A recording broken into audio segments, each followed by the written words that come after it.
So welcome, friends, for our online professional learning community for Montana's teacher librarians. Thanks for joining me this afternoon. Again, I'll just let you know that this session is being recorded, and the recording will be part of an online course on the Teacher Learning Hub, and I'll show you where all of that will be here in the next week or so. But at any rate, just to make sure you're welcome to use your voice. This is a conversation in a PLC, so if you haven't tested or done a sound check yet, and if for some reason your headset and microphone from your computer aren't working well for you, you can always use the phone call option, and either one works. It doesn't matter. The other thing is, if you wouldn't mind just introducing yourself in the chat box is in the panel with the GoToMeeting. Just say who you are and where you're from, and if there are any conversational pieces, links you want to share, anything, just go ahead and put that in the chat too, and that will become part of the recording for this session that we'll be able to share with those who weren't able to join us live. So with that, I'll give you a second or two to put your responses in chat, to introduce yourselves. I just lost the chat thing. Uh-oh. If you go up to the top, there's a little GoToMeeting box. There should be a little drop down that gets that back for you. Okay. There we go.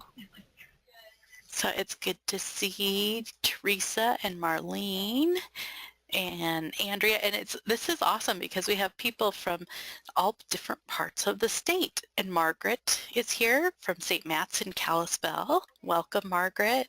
We'll just take a couple seconds to kind of get ourselves acclimatized to the GoToMeeting platform here.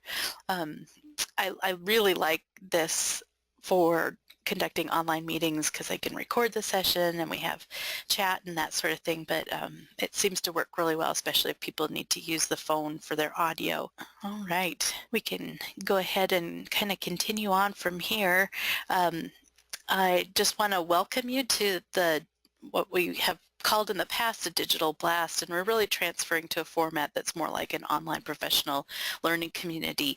With the group that I work with here at OPI, we've established these online PLCs for science, Montana history for writing teachers, and then also for mathematics. So we're all kind of using the similar format and similar tools, and really wanting to establish more dialogue and more conversation rather than a presentation, kind of what we've had in the past. So this is me, and I have my camera on. You're more than welcome to use your camera if you'd like, if you want to have your smiling faces there, or it's perfectly fine if you want to keep yourself muted or not use a webcam.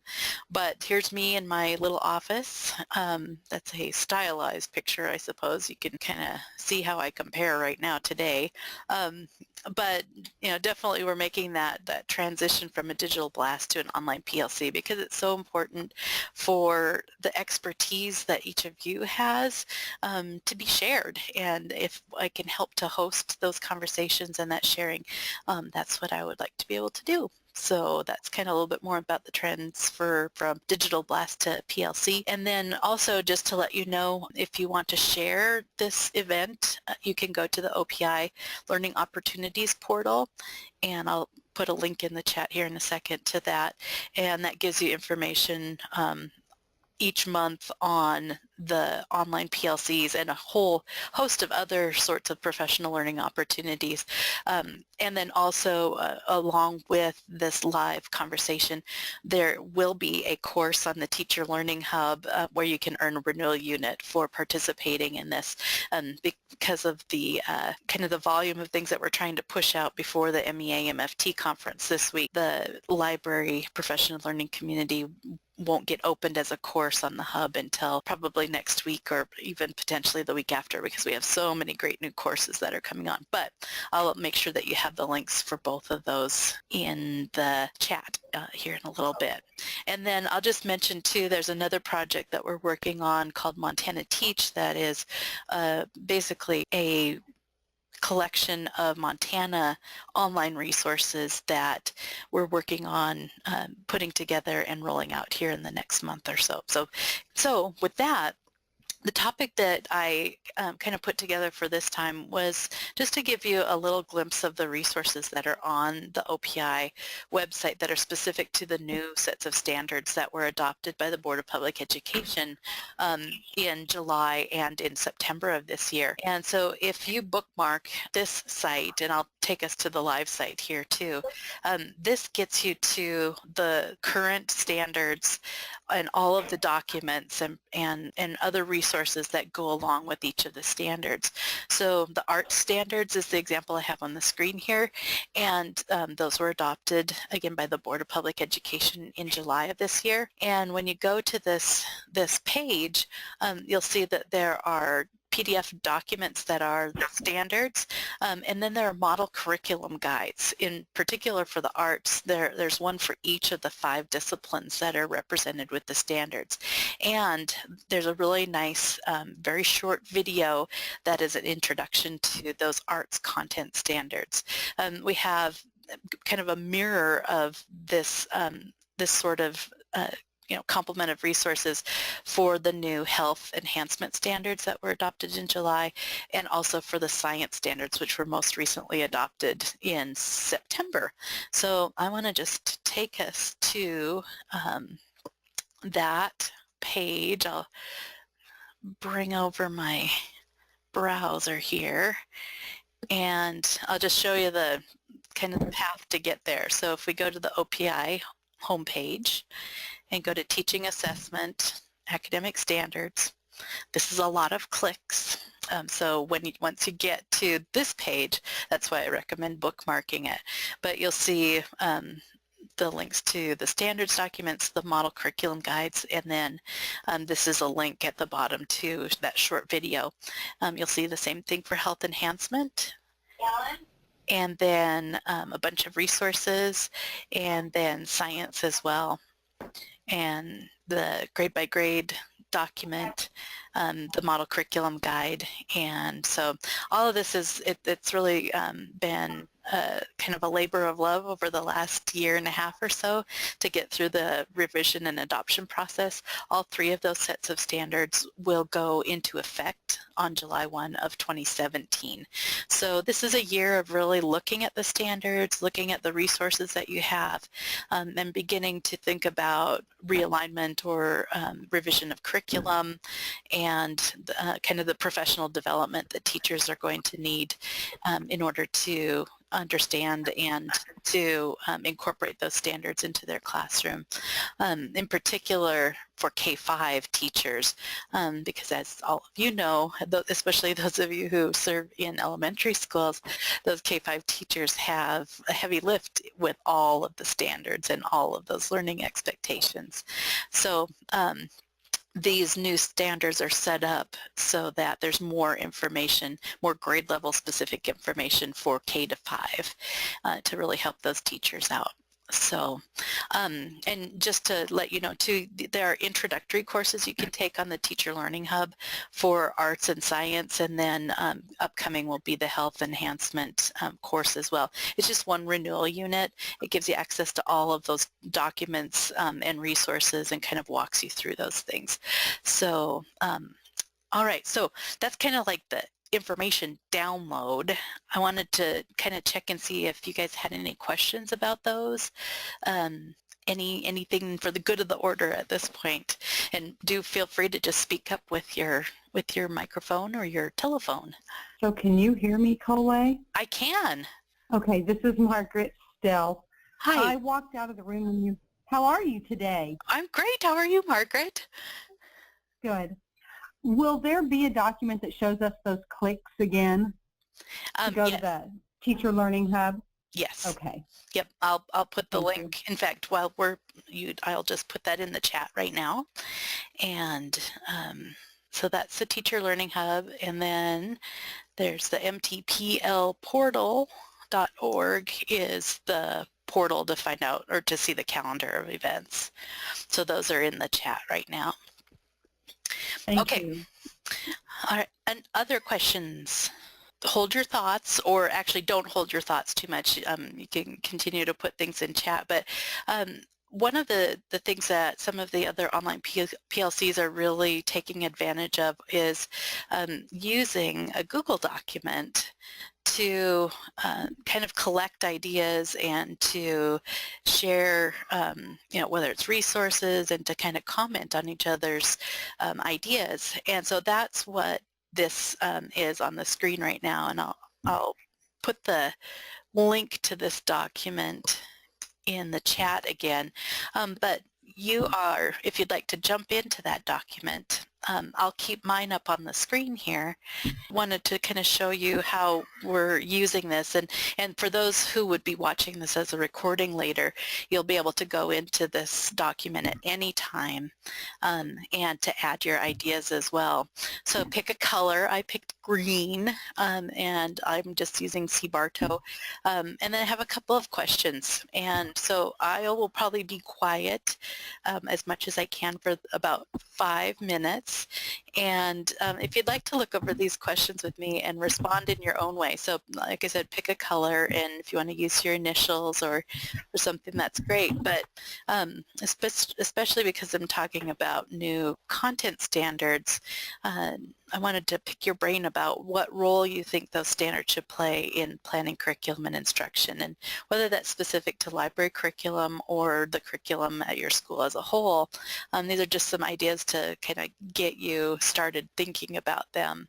And then the second question is, what are some ways that you can use the content standards resources to inform your colleagues, whether it's your building administrators or other teachers in the buildings, about the new standards.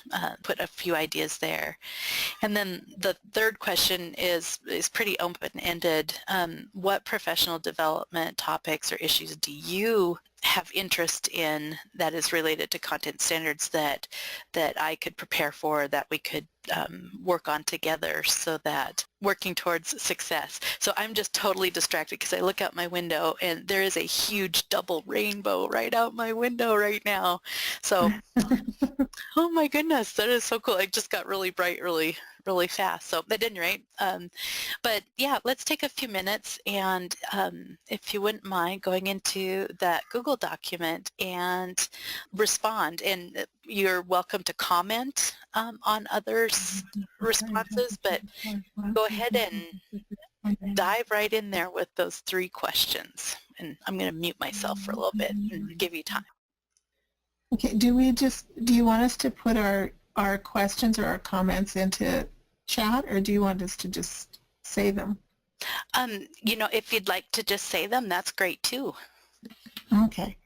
I was looking at number 1, question number 1, and what I think about a lot when I'm looking at content standards and things like that is how we don't really have like a textbook or anything like that to use. Mm-hmm. And so our content standards are kind of the parameters by which we create our lessons. Mm-hmm. And we have to meet the goals and the benchmarks and stuff within there. But, we're kind of a lot of times reinventing the wheel a lot of times. Mm-hmm. And creating our own curriculums and our own work and stuff. And so that's one of the things that I think standards really give us a good, like a really strong basis on which we have to what is the word I'm coming up with? I guess a really strong basis for how we create our lessons and our curriculum. Mm-hmm. Yeah, I think that's really true. Without those clear learning expectations, it's kind of hard to know what to shoot for in terms of, what students will be doing, and then even the resources that we want to use. And I think one of the reasons I shared that graphic too is that, especially with the library information literacy standards, they're really focused on those skills that cut across all content that help bring concepts together, and I think it can really serve as a communication piece too when we talk to our fellow teachers who are just swimming in all of these standards and all of these learning expectations. Like we can help cut across or cut through some of the complexity of that by saying, well, when we partner together and teach these skills, I'm really helping you with that content or those ideas, those concepts. Yeah. It's nice to be able to look at everybody's kind of standards and be able to say, okay, this is the part I can pull in on my lessons. I can do this piece here. Yeah. Or, work with them on it. And that's what makes it really nice, I think. Mm-hmm. That's good to hear. And I think too, over the next couple of months, as we begin to develop even more resources around the art standards and the science standards, and believe it or not, the health and physical education standards, you're going to see more integration and more information that helps kind of bring those things together. And definitely with the new science standards, you see those habits of inquiry and problem solving that are just inherently part of what the standards are. I have really, just through the process of learning about the health and PE standards with the adoption process, there's so much depth and so much opportunity, in particular with the health standards, to bring in resources. And when we talk about writing, I mean, students are doing a lot of writing with the activities that they're doing in the health classroom too. So again, it's just this great convergence between all of these new sets of standards that all point to information problem solving and critical thinking skills, and writing in particular. So I think that's really good. Yeah. Sorry about that. Oh, no worries. And just, take your time. If like a lot of times with me, I need to think about a question for a really long time before I can come back in and make a response. So this document will be open from here on out. And what we've actually seen with the writing PLC and now with the science and the math PLCs and the history PLC is that as people think of other resources or put in, they're coming back into the documents and putting in links and commenting. And so it really becomes a really nice discussion and a way to connect with other educators around the state. So I will encourage you to just keep editing and keep thinking and even come back to this at a later time if you like. Actually go back to the couple of slides that I have and just let you know, and we're in no hurry here, but on my Teacher-Librarian Google site, it used to be called Digital Blast, now it says Online PLC, but you'll see the schedule. You'll always see the meeting information, how to join the online meeting on the third Monday of each month except for December. And then you can also get the slide set, and there'll be links to the recordings from the session on this page as well. But from past sessions last year and the year before, that there are still those PDFs and those documents that you can look at and pull out, and you just have to click on this file folder link on this site and get right into those things.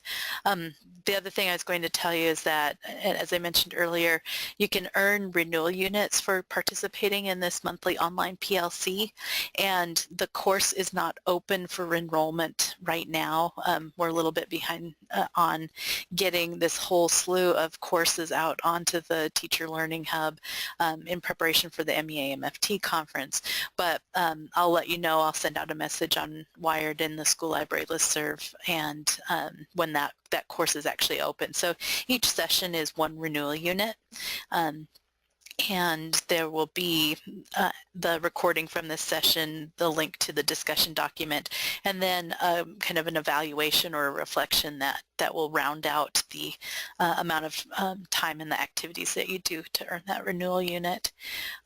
And I always include information about going to my Google site, connecting with the Library Association.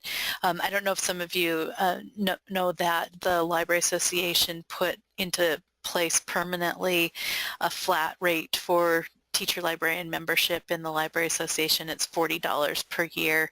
I also encourage everyone to be aware of the Montana Council for Computers and Technology in Education. I know Andrea will appreciate that plug, but just another really wonderful organization to be part of, and things like the Montana Ed Chat on Twitter and that are great ways to connect with other educators. And hopefully everybody subscribed to my monthly newsletter. I'll be sending another one out next week. And actually, I can show you on the Google site too. I have a link to those newsletters, and all the PDFs of all of the back issues are here. So if you aren't subscribed and you want to just go here and pull something, this is another way to get those issues of the newsletter. Let's see here. And also I always ask that if you have time and would like to give me some feedback on either the information or this format, I'd really appreciate that. I was really glad to see them change from kind of a going up a little bit each year to a flat rate. It was wonderful to see MLA do that, and it sure made it a lot easier to join instead of kind of wondering, should I wait and see? Right. And join now. It was really good choice on their part, and I appreciate it. Yeah, I think that turned out really well, and they also for a couple of years you weren't able to renew when you registered for the MEA-MFT conference, and so if if you plan to attend that, that's part of the registration process too, is you can add that on as well. And there was a time when the school library division was the largest in the Montana Library Association with several hundreds, I think more than 600 members, and that membership actually dwindled to, I think 2 years ago we looked, no, a year ago we looked, and there were only 35 paid school library members in the Montana Library Association. And that was unfortunate because the Library Association actually, through its advocacy at the legislative level and in other venues, really speaks on behalf of school librarians. So I always try to put a plug in for that membership in particular because of the support that they give us. Yeah, it's too bad that it's dropped down to so much. But I think the numbers that went up considerably with the flat rate, and then making it easier to actually get your membership in. Thank you very, very much